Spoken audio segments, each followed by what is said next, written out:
Alright, here we go, guys. So as you can see, I don't know if you guys can see, but the park is officially closed. So we're just walking around it, around our neighborhood, which is safe. But it does have those yellow caution. The only place it couldn't do it was the basketball courts, but everything has yellow caution and then everything's closed.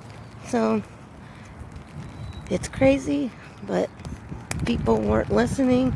People were still coming to the parks and playing. So they decided, for the safety of the community, to come shut them down. They said that the law enforcement will enforce and give citations or even jail time, depending if you step in the park. You would be facing citation. So there it is, folks. So as you can tell, there it is. The tennis courts, they're also locked up and gated. So because people were too busy coming and not practicing social distancing, and they were playing tennis, and it was more than one group of people, so they had to close the tennis courts. And now the parks, it says they're all closed. So yeah, so the whole entire park is completely closed, and most of it is caution off with tape, and it says caution, park closed.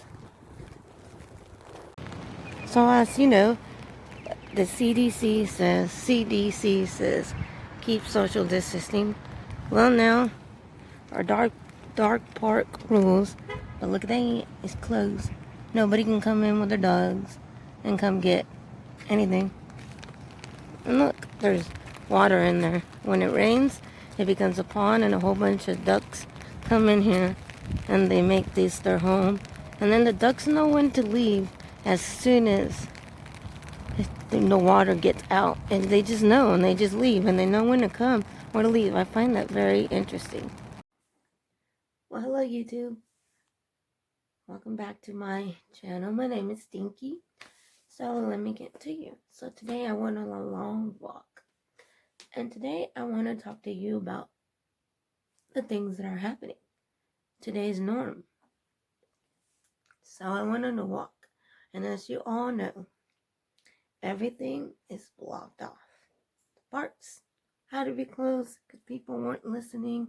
They were still not practicing social distancing, or they were playing basketball, or they were going down the slides with their children, or whatever little kids were playing. And so in order to keep everything safe, they closed down the parks, and I went on a little trip, and I'll show you guys in the video of what was closed. They closed down the park. They closed down where the dogs walk. They closed down the tennis courts. So everything is locked, and it has like a little lock on everything. And then on the toys where like the kids go play, it has caution around it, around all the chairs, tables, benches, whatever, and everything's got caution off. And so I found that very interesting because a few weeks ago it was still kind of open, and people were still kind of like, hey, playing, and they weren't listening to the guidelines that the government was saying, or CDC. And they even show a little they even have like a little poster saying, please follow CDC social distancing guidelines, which is 6 feet apart, right? So a lot of stores are practicing CDC guidelines. And what my store is doing is limiting, at least only having allowed 250 in the store. But it was hard to do because this week it was raining basically every single day. And so today they said it's supposed to be the last day that it's raining, and we hope that it does stop raining. But then we don't at the same time because we need the weather. We need the rain. We're kind of like in a drought. We're kind of like live in a desert. So as much rain we can get is better. But it's hard because people want to still come to the stores, and they want to shop. And right now the government and all these other stores are getting together, and they're trying to come up with ideas for how to fix social distancing. And a lot of stores are already practicing, including my store, but like where I work at, certain stores in LA have already practiced this, but my store hasn't done it yet. And they started cautioning everything that's non-essential. And a lot of people are getting upset and they're arguing that it's not fair, that they have to order online and that it's not fair. You know, I totally get that, but I do agree that it's non-essential.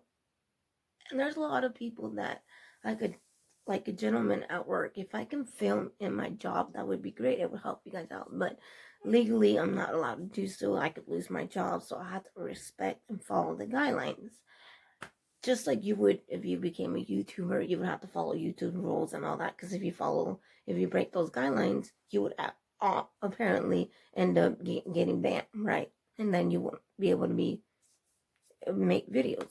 So it's just following simple rules and stuff like that. And we all need to work, and one gentleman came up to me and was mad because the fitting room is closed and they cannot try on clothes. And he said, "This is so stupid. Did you know that it is fake? The virus is fake." And I said, "Well, I'm sorry you feel that way." And then he goes, "It's just a man-made virus. It's just fake. It's just a political stunt." And then I said, "Okay, that's fine. I do apologize. I still can't let you in." And he was like, "This is stupid." So even though we had posters saying sorry due to COVID-19, better known as the coronavirus, we are not allowed to let people try on. And so people were getting mad because, people were like, "When you try on clothes." And I said, "Well, you can return them. You can take them home and try them on and return them." And people were like, "Why?" Because you don't know where I've been. And I said, "Exactly. Then why try on the clothes?" Because everybody's touching clothes, but then everybody's complaining that the clothes is being shut off, and it makes no sense. See, here's the thing. You got gloves on, and you're wearing, and I've said this millions of times, and then all of a sudden, all these videos started popping up of these nurses or all these people making up these videos. I've said it millions of times to a lot of my work coworkers, and they all were like, "Oh my gosh, that makes sense." Because we were all doing it. You put on gloves and you think you're safe. And then all of a sudden, you start working and all of a sudden you touch your phone. Because you look at the time. Because you got to go to break. But you got your gloves on. You just cross-contaminated that. So what I do every hour, 30 minutes, because I have a break time and my lunch time. So usually when my phone starts to ring, I have an alarm set, and I set my alarm for that break time. I go, okay. So I'll go and I'll have my alarm set for my break, and the ring. I'm like, "Oh, it's time for my break. I'll be right back."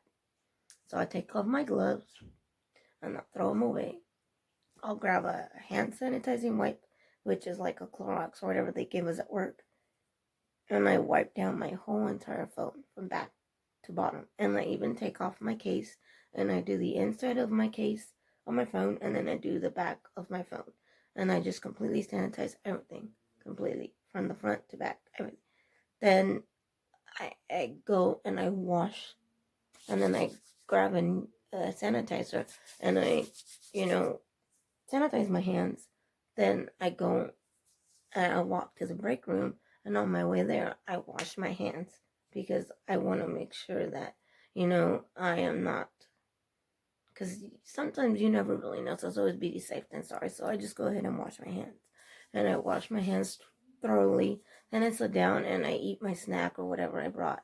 And so I always tell people, even though you have gloves on, remember that you're also touching things with those gloves, and that you still can contaminate whatever it is that you're touching. So yeah, it's great to wear them, but if you're not going to use them properly, then it's not. What's the purpose, right? It defeats the whole purpose, because you're still going to spread the virus, and eventually you can take the virus home to you. And that's what a lot of people fear. So a lot of people have been making videos, and then a lot of things is people are just throwing them all over the ground. They take off their gloves and they toss them in the ground, and you see them everywhere in the parking lot, and you're just like, this is why we have viruses. This is why we get sick, because people just toss everything and they don't care. And it's the same thing with the clothes. I always tell people, okay, you want to buy the clothes and you want to try them on, but then you're complaining that it's unsanitary if they return them because they're complaining that they have to have them returned, right? And I'm like, well, it's the same thing. Somebody already touched that clothes and it stays on that clothes for I don't know how long. And then you go and you take it home and you try it on. It's like, wash it, try it on, or no. You see what I'm saying? So it's always better to come to a common ground, and that's what people are trying to do. So I really agree with the whole social distancing, trying to eliminate, like, because people are just bored at their houses. So what they do is they'll come and they'll go shopping to Walmart or Target or whatever, and all they'll do is just walk around and not wear gloves. They won't wear a mask. They're not following social distancing rules, and people are getting upset and people are getting angry. And I've seen it, I experienced it when my dad's an elderly.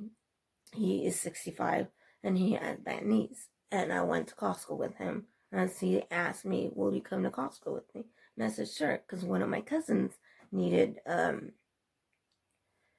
toilet paper. She's a nurse and she couldn't find it. And she's been working long hours and trying to get stuff for herself and her family. And the only thing she could never find was toilet paper. And she's like, I'm tired of going all over town and I can't find any. She's like, you work at Walmart. And she's like, can you please help me out? So I said, sure. And I said, I'll see what I could do because I've been having the same issue. Even though we work at a store, we still can't get it. We've tried. I mean, there was times where I would get there and they were handing out the toilet paper and people were already in line. And as soon as I got to the line, it was sold out. So that they didn't even hide a pallet for associates so that they could shop for us. They only did it one day, and that was Associate Appreciation Day, and it was very nice.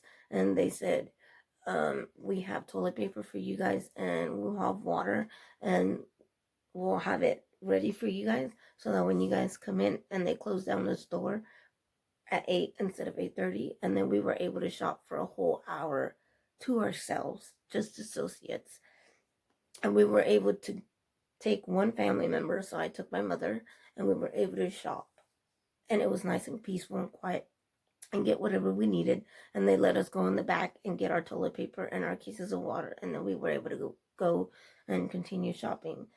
And the only thing that we didn't have was sanitary, which is the wipes. They were out. They've been sold out. So what our store has been doing is having to store use some of it because we need them just as much as they need them, and it's been people. And I was watching this YouTuber and he was asking the question of people, why do you need 6-7 packs of toilet paper? People are selling toilet paper like crazy, and then people are buying toilet crazy like crazy because everybody panics and they like follow. So it's like one wants to fall off the bridge. Are you going to fall off the bridge yourself? You see, people will hoard and do what everybody else does because everybody's doing it in it, and it's like a pandemic. Everybody starts, and then sooner or later it all ends. So it's been hard to get to normal, regular life span because I cannot express how difficult it has been. So I got a little off topic, but I'll explain. So we went to Costco, right? And we were trying to find our toilet paper. And my dad had asked me in Spanish, "Hey, can you go get me a cart and then pass it to me?" Because he has a walker and he was starting to have problems with his knees, even when it gets cold, because he has metal on his knees. His knees starts to hurt, and I said, "Okay." So I got there, and I was 6 feet behind this lady, and then all of a sudden, this lady turns around and she's like, "Can you stop?" And the other guy looked at me that was behind me and goes, "What the hell is her problem?" And he goes, "You're 6 feet away from her." And then the lady turned around again. She goes, "You need to stop being on my ass." And I was like, I just looked at her and I didn't say nothing. I just ignored her. And then she goes, "Hello, I'm talking to you." And I just kept ignoring her. So then I went ahead and I almost cussed at her, but I didn't. I hold my mouth and I shut up and I didn't say anything. And then all of a sudden she stops and turns around and my dad starts talking to me And he's like, can you hand me the cart, please? My knees are starting to hurt real bad and I need something to lean on. And I said, yeah. So I went ahead and I was trying to pass him the cart. And the lady turned around. She stopped. This is how freaked out people are. And so they become angry and hostile. So she turned around and she just stopped and she goes, go ahead. And then she goes, and you're welcome. And I finally just had it. And I said, you know what? I'm not going to thank you. And I'm not going to say you're welcome because, first of all, you're being rude and you just don't deserve a bit of kindness. But because I am a better person than that, I said, you're welcome. And I just walked away. And I just kept going. And then the other guy looked at her and called her the B word. And then I was like, okay, I just shook my head and said, whatever, let it go. So we continued shopping. We didn't find any toilet paper. So I remembered that I had bought an extra pack at home because I buy a pack whenever I see it because we're running low. And so I buy some for my parents or just in case anybody of my family members need it. So I remembered that I had an extra pack. And I went and I told her and I messaged her and I said, hey, I have an extra pack. Don't worry about it. It's on the house. It's a gift from me. Thank you for being a nurse. Here you go. And I gave it to her and I took it to her house. Her husband was waiting outside and I just rolled down my window and I gave it to him. And then we took off and we left and we said, so bye. And then at work, I seen these two couples that were just shopping. And this other lady was shopping and she wasn't really paying attention. She was paying attention, but not like where she was going. She was just looking at something and the other lady just happened to pass by and the other lady got mad and started going, excuse you, you need to get 6 feet behind me. And the other lady was like, no.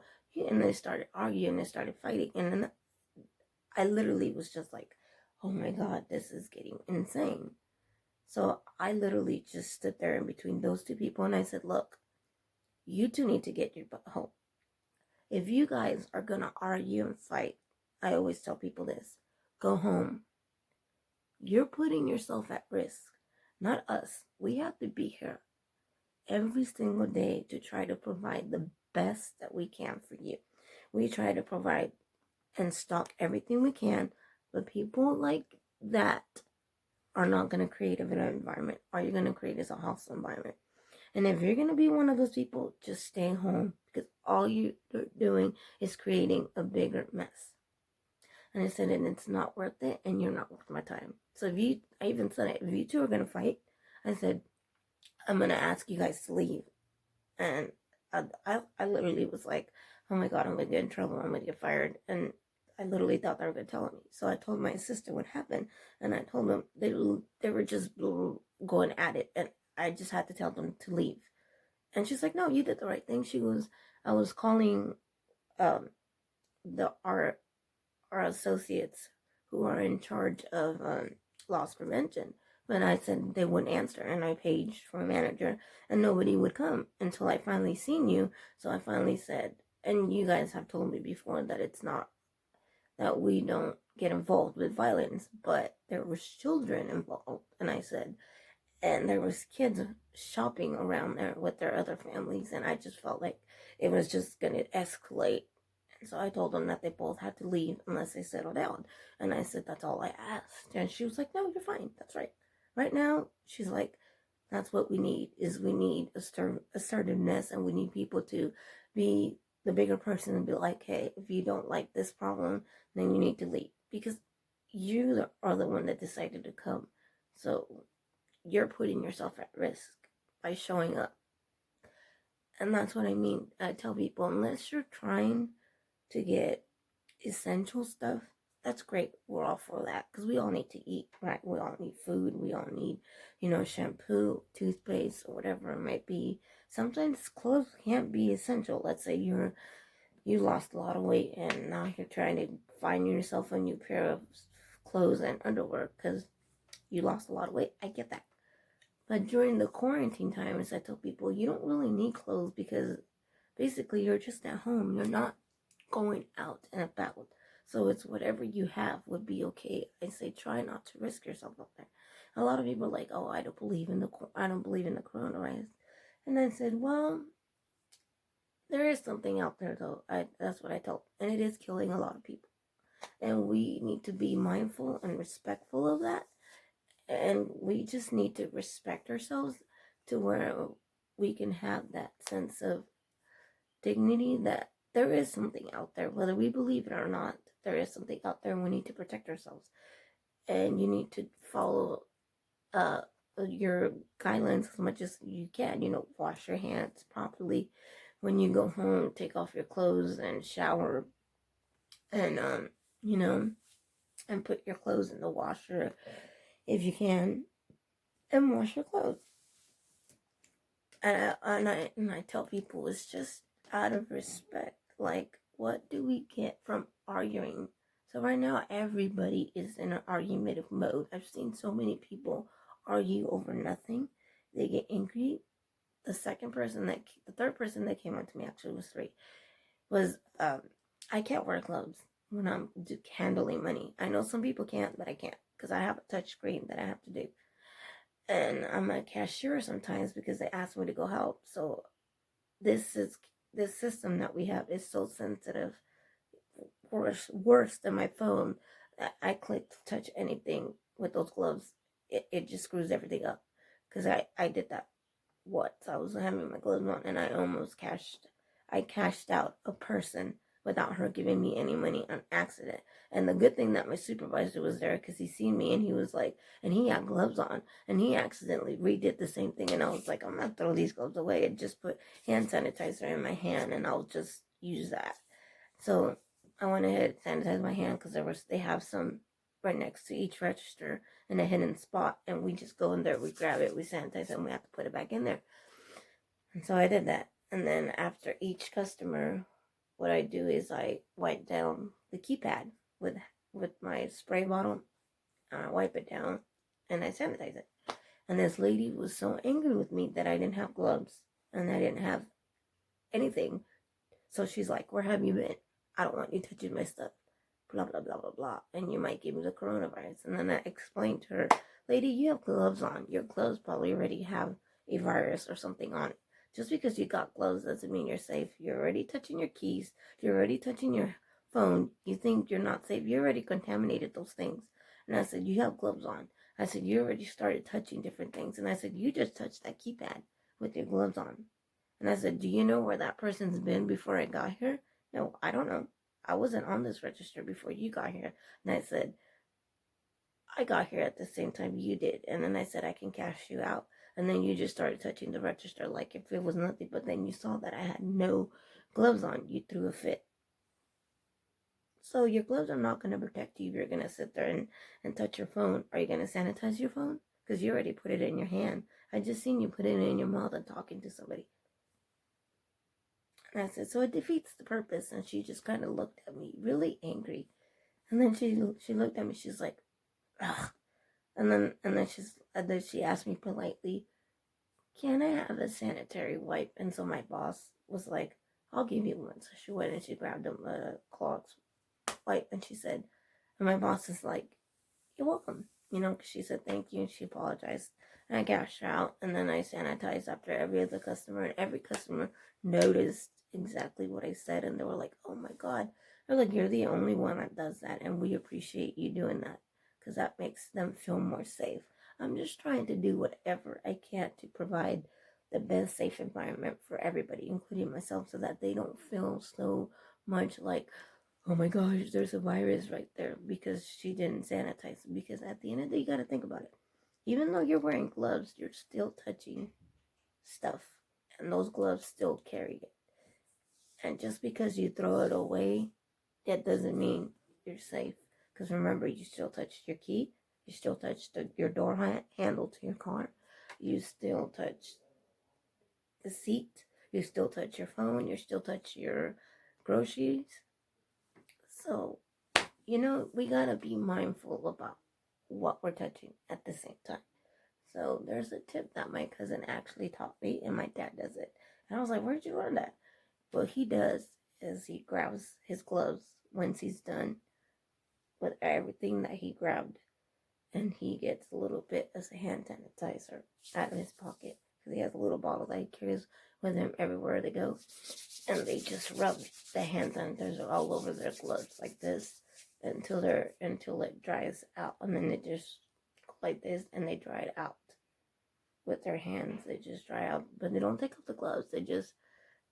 And then once they sanitize that, they start,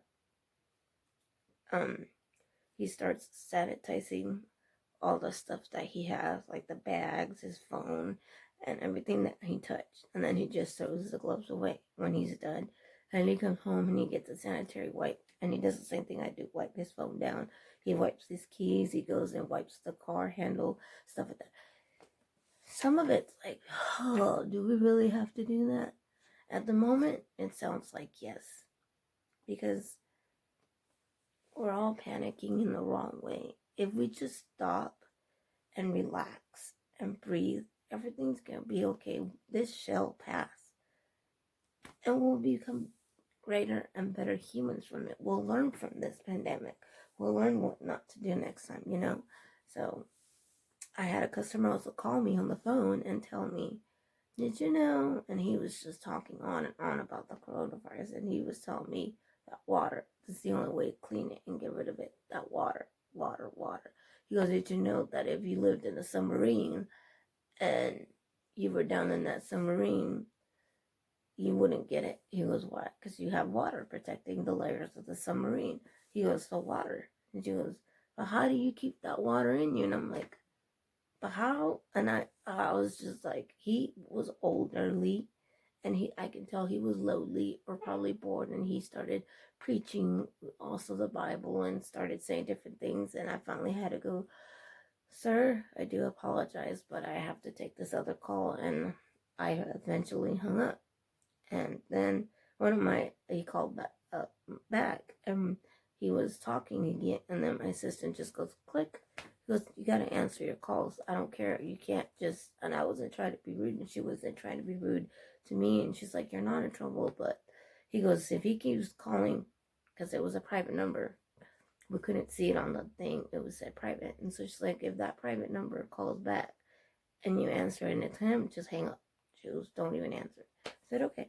So the guy was saying that he was calling every single grocery store he can to let everybody know about how to clear or get rid of the virus. And it's like, there's been lots of people that have their theories and been going crazy about the coronavirus. There's people that have theories that it's politics. So it's all a politics scheme to get rid of people and to kill the economy and kill people without having to actually be real murderers. There's been politics that because a lot of inmates now are being infected. And this one lady said, you ever wonder why the inmates had the COVID-19 and how did they get it? I wonder how the sheriffs got it in the first place. Were they not practicing social distancing? Were they just walking around everywhere? Or do you think they did it intentionally? And she just kept going on, and it made a lot of people that were around listening think, you know, they were like, wow. And I was just like politely listening, you know, because I didn't want to be rude. Everybody's bringing out all these theories about the COVID-19, and I've been seeing them on Facebook and seeing them on YouTube, and it's like a whole bunch of different theories. Like that guy was telling us that it was a fake virus, and he believes it's not. So there's a lot of people that are like that don't agree or believe in this virus, which is totally fine. We respect that, you know, at least I do. So, but everything may be shut down, but we got to think about this. Your life is not ending. This shall pass. And there is no need for us people here in the United States to be so rude to one another.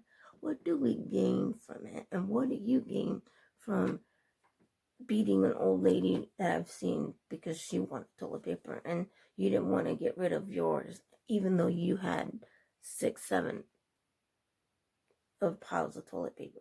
What do you gain from it? You know, I'm just saying, You want to make a better world better. It starts with us, one by one, showing the differences. If you're going to be paranoid and you're going to be one of those who are just going to go to the grocery store and start your attitude, I'll be the first one to tell you from now, stay home and don't waste your time, because you are putting yourself at risk by even showing up in the first place. And I said, we come because this is our job and we love what we do and we need to do it with dignity and respect.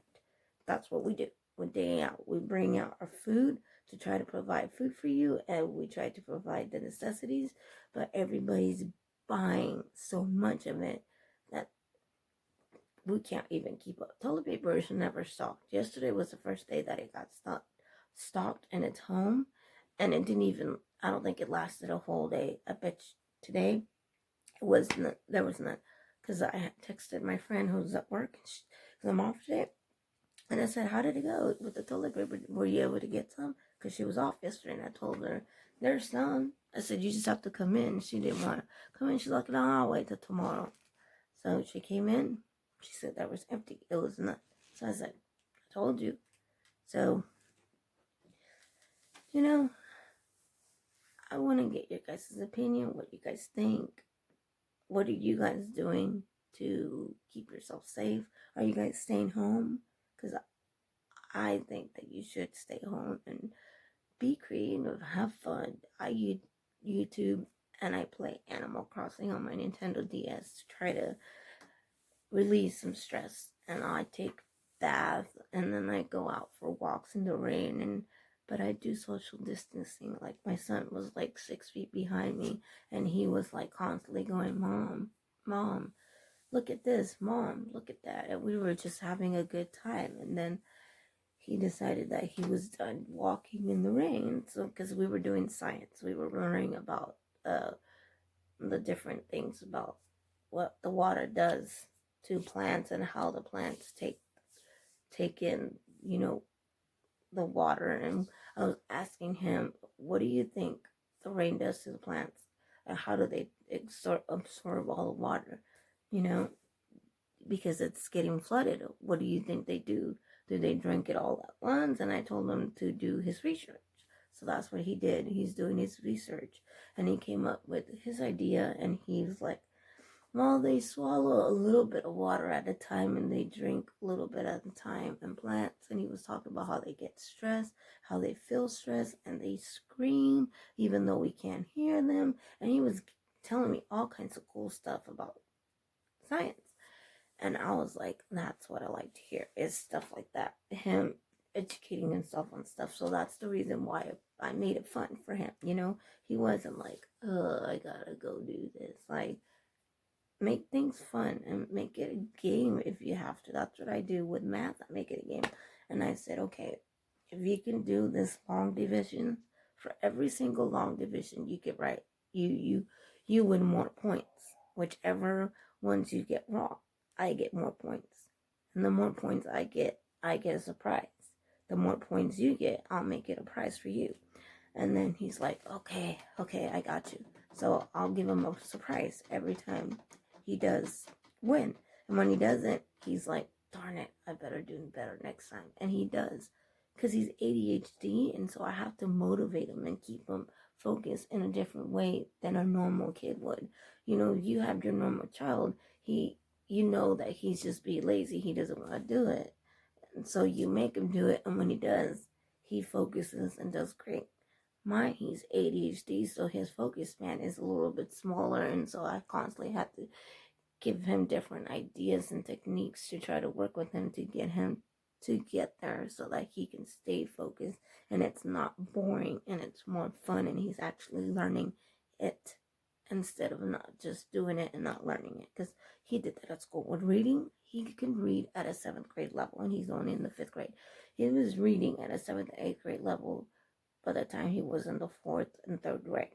He started doing that in the 3rd and 4th grade, because the only problem he has is he doesn't comprehend what he's reading. He reads beautiful, fluently, and amazingly, but he doesn't. You'll ask him, what was that? What about? Well, I don't know. because he doesn't comprehend. So now he's learning how to use his imagination and comprehend what he is doing. And that's the same thing he has in math. In math, he has the same problem. He doesn't comprehend that times tables equals long division, and he's like, doesn't get that they go together. So it's like a formula, and he's like, I don't get it. And so I have to explain him. If you memorize your timetables, you'll realize long division equals timetables, and you'll make it into timetables because you're gonna need it. And he's like, I don't get it. So he's been doing a lot better. The only problem he has is that he hates it because I make him do hard math. That's what he says. Because I make him do work, but I try to create it to where it's a fun environment for him, where it's safe and it's fun, and he is able to engage into it. So it's something that I like to do with him because I know he gets bored really easy, and he has a short expansion span. So he's like me. I could only concentrate on certain things, and after a while I'm like, oh, and I lose my concentration on what I should be doing, and I start doing something else, and I never finish that. And then I have to go back to finish that, and it takes me longer because I'm like, so it's like I'm trying to be creative with the children. That's what I do. And then I give them books to read, and then I give them his time. So there you have it, folks. I hope you guys are having a great day, and that's what they says. We appreciate you extraordinary. That there's this one rolling with the associates in the punches. There's that one, and then this one's my favorite. And then they wrote on the wall, "Thank you for being extraordinary, being